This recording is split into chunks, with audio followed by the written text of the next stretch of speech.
Junkrat, such an annoying character, but so fun to play because he gets a rain grenade death down on everybody. Hey folks, Chris Waters here with Mary Kish and GameSpot's Overwatch Hero Guide. Mary Kish, let's talk about how to play Junkrat. He's annoying. What he doesn't have in legs, he makes up for with lobbing grenades in your face. So many grenades, yeah. And so he's got the grenade launcher, and that thing just does damage all over the place. You are a serious damage dealer as Junkrat. You can bounce them off of walls that you're safe, but you're dealing damage to people who can't get to you. And those angles are really important when you're trying to take out a Torbjorn turret or a Bastion, which is a Junkrat responsibility.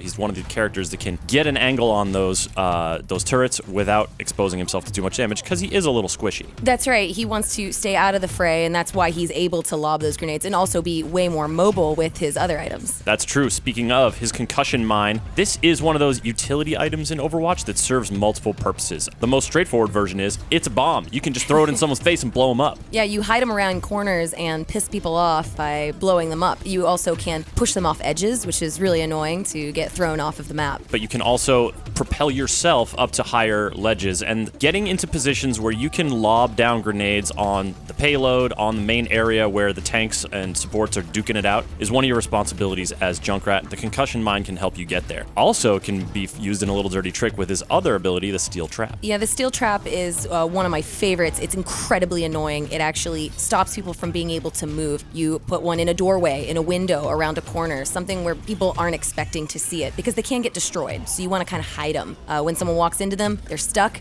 Then you just lob a concussion grenade on them to finish the job. You can, put the trap down, put the concussion mine down, and then be elsewhere. You set that on a flank. It's like you're guarding that area, because once someone is hit with the bear trap, a big warning flashes on screen. You know they're in there. Boom, you pop the trigger, and you are likely going to get a kill unless it's a tank. Absolutely. And I mean, just going back to the mobility too, though, the concussion mine, to be able to jump over it and launch it and propel yourself up to another area is so enjoyable. So to be able to just get to a new height really quickly is very helpful for that character, because using your frags at someone in their face also does a lot of damage. That's true, but if someone is coming real close to you, let's say a tank is like, I've had enough of this Junkrat, they're trying to get in your face, using the steel trap and the concussion mine can also help you evade. If you trap them, they're not pursuing you anymore, and they're also a sitting duck for your frag launcher. Also, the concussion mine, in addition to doing damage to them, will push you back and away from them, because you don't want to be close to people as Junkrat. That's right. You can do damage in a pinch, but you really excel at mid-range,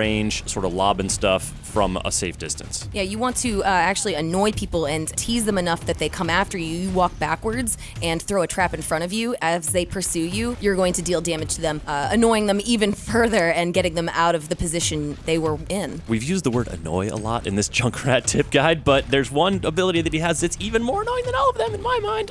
The Total Mayhem. He drops grenades. He just poops grenades out when he dies. So if you ever kill a Junkrat, don't go to where he is. Don't walk onto him. Don't run through. You're gonna get hit by Junkrat's death grenades. It's the ultimate way for people to learn that you need to play every character in the game, because if you haven't played Junkrat, you might not know that he deals death bombs upon death. So yeah, I mean, if you're definitely gonna die, go throw yourself in someone's face, and maybe you'll blow him up. Now let's talk about his ultimate, the Riptire. Speaking of blowing people up. That's right. You actually are vulnerable when you're using the Riptire, so you kind of want to hide yourself away. But once you got it, you're just this spiky tire of death that weaves in and out really fast, but it's easy to control. So you can weave in and out of doors and corridors, find a group of people, and you explode yourself. It's so good. But that weaving is key, because it can be shot, it can be blown up, and if someone blows up your Riptire before you blow it up, you're not going to get that explosion. You're not going to get those kills. And yeah, you waste your ult, which is frustrating. Junkrat's ult is one that can combine super well with like Reinhardt's Hammer Down, or Zarya's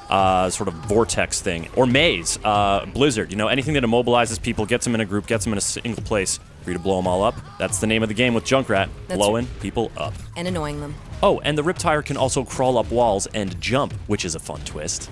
All right, folks, that's Junkrat. Have some fun out there blowing people up, and stay tuned to GameSpot for all of our Overwatch hero guides.